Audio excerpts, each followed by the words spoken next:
ഇവരാണ് ഇത് കളഞ്ഞത്. അപ്പോൾ പോണേ പോട്ടെ, ഇവർ തമ്മിൽ അടിയാവുമെന്ന് തോന്നണം. അപ്പുറത്തെ കൊക്കെയാണ് എൻ്റെ ഒരു ഇടിയായി. അയ്യോ പോയി, അയ്യോ പോയി. ഇതൊക്കെ സൂക്ഷിക്കണ്ടേ? ആ സൂപ്പർ. ഹെൽമെറ്റ് പോയി. ഇവർ തമ്മിൽ അടിയാവുമെന്ന് തോന്നണം. പൊന്നൂസ്, ഹെൽമെറ്റിനെ കുറിച്ച് രണ്ട് കാര്യങ്ങൾ പറയൂ. ഇത് വികാസം കളഞ്ഞു. ഇവരാണ് ഇത് കളഞ്ഞത്. ഇവളുടെ ഹെൽമെറ്റാണ് പോയത്.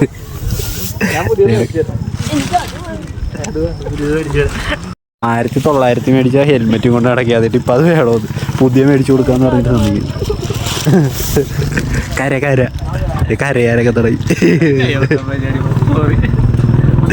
എനിക്ക് കയറാം, ഹെൽമെറ്റ് പോയി. പിന്നെ അതിനെക്കുറിച്ച് ആലോചിക്കണ്ട. അപ്പുറത്തെ കൊക്കെയാണ്, എന്തിനാ വെറുതെ റിസ്ക് എടുക്കുന്നത്? അപ്പോൾ പോണേ പോട്ടെ. അതല്ലേ വികാസ്, വേറെ പുതിയത് മേടിച്ചു കൊടുക്കേ.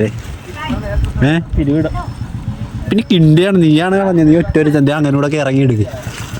നിന്നെ തള്ളട്ടെ, അപ്പം നീ എടുത്തു തരുക. എന്ത് തെണ്ടികളാന്ന് എന്നെ കൊല്ലാതെ നോക്കണം. ഭാരത്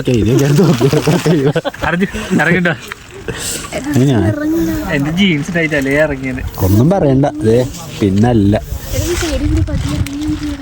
ഏത് സൈഡിൽ ഇത് കൊക്കേരി പഠിച്ച അത്തെങ്ങാനും പോവും. ഞാൻ എൻ്റെ അമ്മ എന്നെ വഴക്കുറയും പൊക്കേ നീ പല വീട്. പിന്നെ ഞാൻ അതിൻ്റെ അടിയിലിട്ടേക്കണത് നിക്കറാണല്ലേ.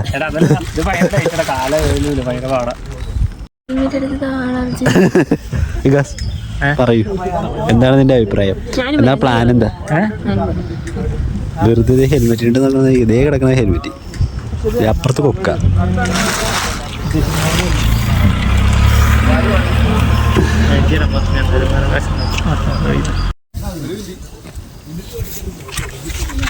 നോക്കി നിൽക്കണം. നോക്കിയാൽ കളഞ്ഞിട്ട് രണ്ടും കൂടെ കളഞ്ഞിട്ട് നോക്കി നിൽക്കണം. ചേച്ചി ഇവിടെയാണ്. റിസ്ക് എടുത്തത് ഞാൻ മാത്രം. ആ ചേച്ചിക്ക് പേടിയില്ലാത്ത കാരണം കൊള്ളാം. കിട്ടി ഗൈസ്. മര്യാദ അവിടെ നിന്ന് എന്തെങ്കിലും മേടിച്ചോ, അല്ലെങ്കിൽ നിൻ്റെയൊക്കെ വായിട്ട് കുത്തും ഞാൻ പിടിച്ചിട്ട്. എടുത്തത് അന്നാ പോരാ.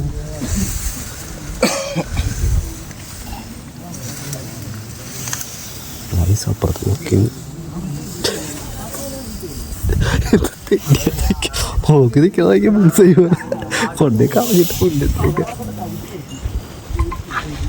വികാസയുടെ കൈപ്പറ്റാൻ വേണ്ടി നേരത്തെ ചെന്നു കളഞ്ഞിട്ട് എന്തൊരാക്കി പറഞ്ഞു.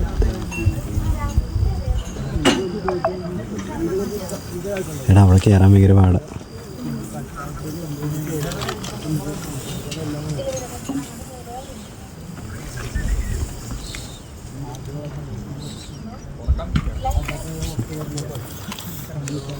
മോഹം കാണിച്ച് സന്തോഷം കാണണ്ടോട്ടെ.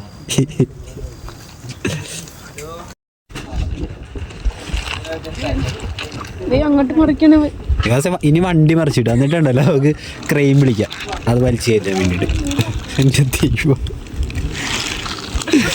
എന്നെ കൊണ്ട് ഇത്രയൊക്കെ പറ്റുള്ളൂ.